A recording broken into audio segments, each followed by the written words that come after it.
Think you're tough. Prove it, the maid's toddler said to the billionaire fiancé.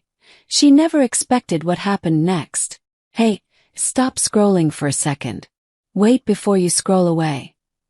You need to hear what a 3-year-old girl did in the middle of a 500-guest engagement party that made a billionaire cancel his own wedding.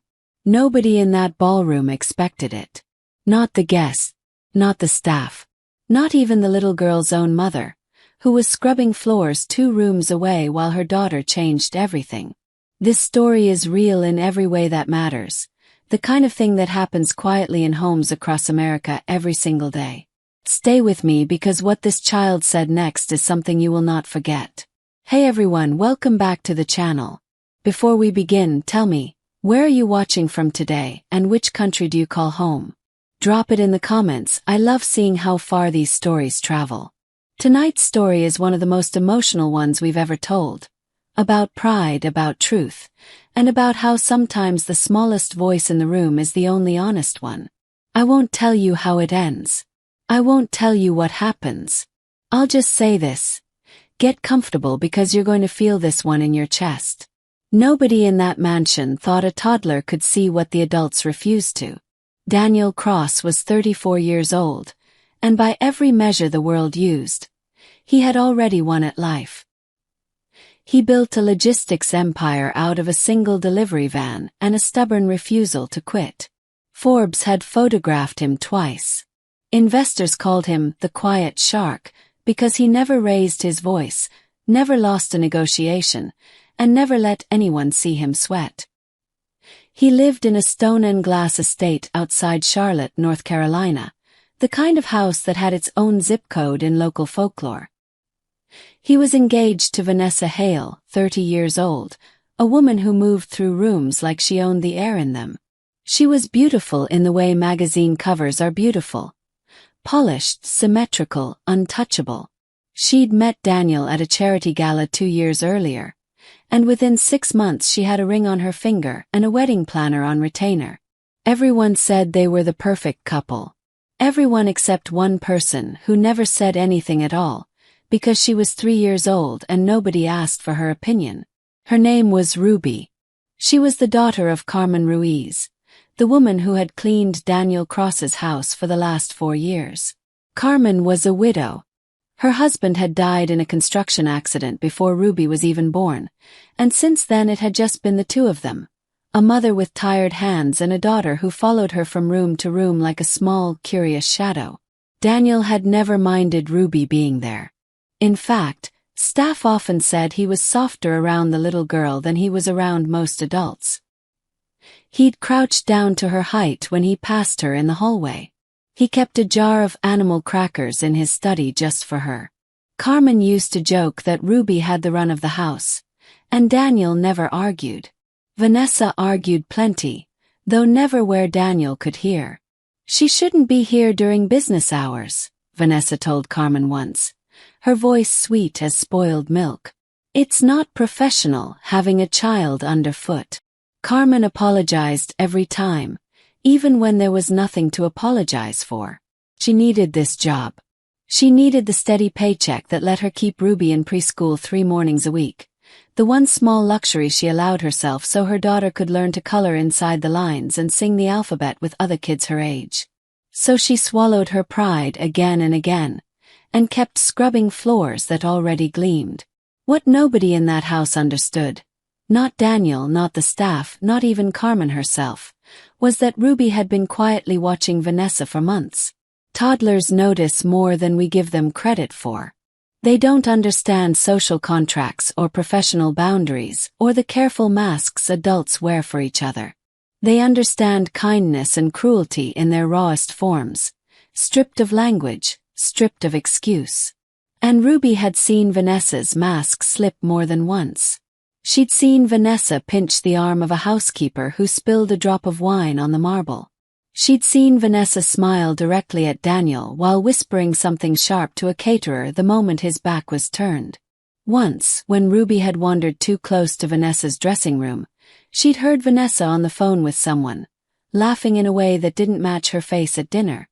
"Once the ring's on my finger permanently," Vanessa had said, None of this staff nonsense will matter. I'll clean house myself, starting with the maid and her little rat. Ruby didn't understand every word. But she understood rat, and she understood the tone, and something in her small chest went cold and still, the way it does even in children when they sense they are not wanted somewhere. The engagement party was set for the last Saturday of the month. An enormous, catered affair meant to formally announce Daniel and Vanessa to Charlotte's wealthiest families before the wedding in the spring. Vanessa had insisted on every detail herself. Ivory tablecloths, a live string quartet, a guest list that read like a Fortune 500 roster. Carmen was assigned to help coordinate the household staff that night, which meant Ruby would be there too, tucked into a quiet side room with coloring books and a promise to be good. "Just stay in the room, Mija," Carmen whispered, kissing the top of Ruby's head before the guests arrived. "Mommy will come get you soon." Ruby nodded solemnly, the way small children do when they're making a promise they intend to keep. But children, especially curious 3-year-olds in strange, glittering houses full of strangers, do not always stay where they are put. And on that particular night, a small pair of feet in light-up sneakers would wander further than anyone expected, straight into the middle of the biggest night of Daniel Cross's life. By 8 o'clock, the ballroom looked like something out of a fairy tale rewritten for the ultra-wealthy. Crystal chandeliers threw soft gold light across 500 guests in tailored suits and floor-length gowns. A string quartet played something classical and unobtrusive near the far wall. Waiters moved through the crowd with trays of champagne balanced like it was nothing, and somewhere near the center of it all stood Daniel Cross, looking sharp in a charcoal suit, shaking hands with senators and CEOs he'd known for years. Vanessa was radiant that night, dressed in a deep emerald gown that had cost more than most people's cars. She glided from cluster to cluster of guests, laughing at exactly the right moments, touching Daniel's arm whenever a photographer's lens turned their way. To everyone watching, they looked like the picture of a modern American success story. Self-made man, elegant partner, a future as polished as the marble beneath their feet. Carmen worked quietly in the background that night, refilling linens, directing junior staff, doing the invisible labor that makes an event like this run without a single visible seam. She checked on Ruby twice in the first hour, finding her exactly where she'd left her, coloring a picture of a lopsided sun with a fierce, tongue-out concentration only toddlers can manage. But somewhere around 9, in the chaos of a dessert course going out and 3 separate small emergencies in the kitchen, Carmen lost track of time. And Ruby, bored of coloring and drawn by the sound of music and laughter drifting down the hallway, slipped out of the side room in her little light-up sneakers and went looking for her mother. She didn't find Carmen. She found the ballroom instead. Nobody noticed at first. A small girl in a purple dress standing at the edge of the crowd, blinking up at the chandeliers like she'd wandered into a different planet. She wove between legs and gowns, small and quiet, until she found something familiar. Daniel, standing near the center of the room, mid-conversation with a group of investors. "Mr. Daniel," Ruby called out, her voice cutting through the low hum of adult conversation with a particular clarity only a child's voice has. Daniel turned, and for a moment his whole face changed, the practiced business smile dropping into something real and warm. "Hey, Ruby Bug," he said, crouching down despite his tailored suit. "What are you doing out here, huh?" "I looked for Mommy," Ruby said simply. A few nearby guests chuckled, charmed. Photographers, sensing a moment, angled their cameras toward the billionaire crouched in front of a small girl in a wrinkled purple dress. It should have ended there. Sweet, harmless, a nice little human moment at an otherwise stiff affair. But Vanessa arrived a second later, and her smile did not reach her eyes. "Daniel, darling, this really isn't the place," she said lightly, though her hand landed on his shoulder with more pressure than was necessary. "Someone should take her back to the help's quarters." The word landed like a slap, even though most of the room barely registered it. Daniel's jaw tightened almost imperceptibly. "She's fine, Vanessa. She's just a kid." "Of course," Vanessa said, recovering her smile instantly, turning it toward the small crowd of onlookers like a stage light. "Isn't she precious? Someone's little helper, aren't you, sweetheart?" Ruby tilted her head, studying Vanessa with the unblinking, unfiltered gaze only children seem capable of. And then, in the clear, carrying voice of a 3-year-old who has no concept of consequence, she said the words that would freeze the entire ballroom. "You said you gonna clean house. You said mommy is a rat." The string quartet did not stop playing. But it felt, to everyone standing close enough to hear, like the whole room had gone silent anyway. For 3 full seconds nobody moved. Vanessa's smile stayed frozen on her face, the muscles around her mouth refusing to catch up with what her eyes were doing, a flicker of panic quickly smothered. A cluster of nearby guests exchanged glances. One older woman, a longtime friend of Daniel's late mother, actually put a hand to her chest. "Sweetheart," Vanessa said, laughing lightly, too lightly. "Kids say the funniest things, don't they? I have no idea what she—" "You said it," Ruby interrupted matter of fact, the way only a toddler could interrupt a grown woman mid-sentence at her own engagement party. "On the phone. You said mommy's little rat. I heard you." Daniel had gone very still. He was looking at Ruby, but really he was hearing something else entirely, a memory rearranging itself. Small comments from the last 6 months that he'd brushed past. Carmen apologizing for things that weren't her fault. A junior housekeeper who'd quit abruptly last spring, mentioning something about Vanessa that he'd never followed up on because he was too buried in a merger to care. Puzzle pieces he hadn't wanted to look at directly were suddenly arranging themselves into a picture he didn't like. "Vanessa," he said quietly. "What is she talking about?" "Daniel, please, she's 3, she's clearly confused. Maybe she heard something on TV." "I don't got a TV," Ruby said solemnly, which, absurdly, was the detail that seemed to break something in the room's careful composure. A guest near the back laughed before catching himself. Vanessa's face went from pale to red in the space of a breath. Daniel stood up slowly. He didn't raise his voice. He never did, not even now, standing in the wreckage of what was supposed to be the happiest night of his engagement. But something in his posture changed, some easy confidence draining out of him and being replaced by a coldness the boardroom knew well and Vanessa had never seen directed at her. "Someone find Carmen," he said to a nearby staff member, "and bring her here, please." Took only a minute. Carmen arrived breathless, having searched 3 rooms in a rising panic before someone told her the little girl had wandered into the ballroom. When she saw Ruby standing calmly beside Daniel Cross in front of 500 of Charlotte's wealthiest guests, her stomach dropped through the floor.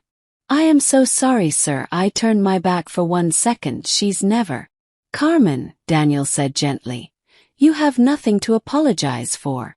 He turned back to Vanessa. "Did you call her a rat? Did you say you were going to clean house, starting with Carmen?" The room had gone fully, uncomfortably silent now.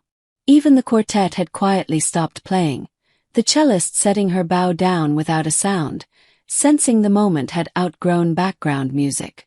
Vanessa's composure cracked, just slightly, just enough.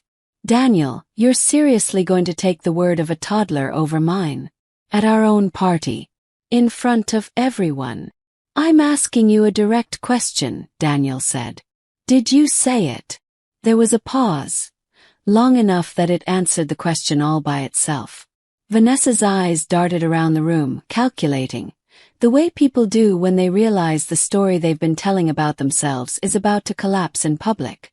And then, unable to stop it, unable to control the moment any longer, she said something that finished what Ruby had started. "For God's sake, it's a job, Daniel. She's staff. I don't apologize to staff." 500 guests heard it. Cameras had already been raised for the earlier sweet moment with Ruby, and at least 3 of them were still recording. The silence that followed was the loudest thing Daniel had ever heard in his life. He looked at Vanessa, really looked at her, the way you look at a house after discovering the foundation is cracked, seeing suddenly all the small warning signs you talked yourself out of noticing. The tight smiles Carmen always wore around Vanessa. The way 3 different housekeepers had quit in the last 2 years without clear explanations. The comment his own mother had made once, gently before she passed. That girl is lovely to the people who matter and cruel to the people who don't. Watch how she treats them, Daniel. That's who she really is. He hadn't watched closely enough. Tonight, a 3-year-old had watched for him. Ruby, Daniel said softly, crouching back down to her level. His voice completely different now than the one he just used with Vanessa. Warm again, careful, the voice of a man talking to the only honest person in the room. Thank you for telling me the truth, sweetheart. That was very brave. Ruby, sensing the tension around her but not fully understanding it, simply reached up and patted his cheek the way toddlers do when they want to comfort someone bigger than them. Don't be sad, Mr. Daniel, she said. Mommy says the truth doesn't gotta be scared of nothing. A few guests actually laughed. Soft, surprised, emotional laughter, the kind that comes right before tears. Someone near the front actually wiped their eyes. Carmen, still frozen in horror at what her daughter had just done in front of the entire party, felt Daniel's hand land gently on her shoulder. Carmen, this isn't on you, he said. This is on me, for not asking the right questions sooner. He turned back to Vanessa, and this time when he spoke, his voice carried across the whole ballroom without needing to be raised. I built this company by listening to the people everyone else ignores, he said. Delivery drivers, warehouse staff, the people who actually keep things running while men in suits take the credit. I forgot somewhere along the way to apply that same rule at home. Tonight, a 3-year-old reminded me. He paused, letting the words settle. Vanessa, I think we're done. Vanessa's face went through several emotions in rapid succession. Disbelief, humiliation, fury, before finally settling into something like desperate pleading. Daniel, you cannot be serious. Over a maid. Over her kid's imagination. It's not her imagination, Daniel said quietly. It's the truest thing said in this room all night. He slipped the engagement ring's insurance appraisal thought out of his mind entirely. That wasn't the point anymore, not even close, and instead reached down and gently took Ruby's small hand. I think, he said, loud enough for the room to hear, it's time some people in this house got treated the way they've always deserved to be treated. Starting now. The applause that followed didn't come from everyone. Some guests looked scandalized, whispering behind champagne flutes about scenes and scandal. But a surprising number of people, waitstaff exchanging quiet glances, a few genuine friends who'd always privately doubted Vanessa, even one elderly board member who'd built his own fortune from nothing, began, quietly and then less quietly, to clap. Vanessa left the ballroom alone that night, in her emerald gown, past 500 people who had just watched her true self walk out the door before she did. The story could have ended there, with a cancelled engagement and a humiliated woman disappearing into a waiting car. But real life, unlike the version we imagine, kept going the next morning, and that's where the real change happened. Daniel called Carmen into his study the next day, not to apologize again, but to ask her something he should have asked years earlier. What would actually help you, Carmen? Not what you think I want to hear. What do you and Ruby actually need? Carmen, still stunned by the entire previous night, admitted quietly that she'd been saving for years to go back to school for early childhood education, a dream she'd shelved indefinitely after her husband died, when survival became the only goal that mattered. Daniel didn't offer charity. He offered something more lasting. Flexible hours, tuition support tied to her continued work if she wanted it.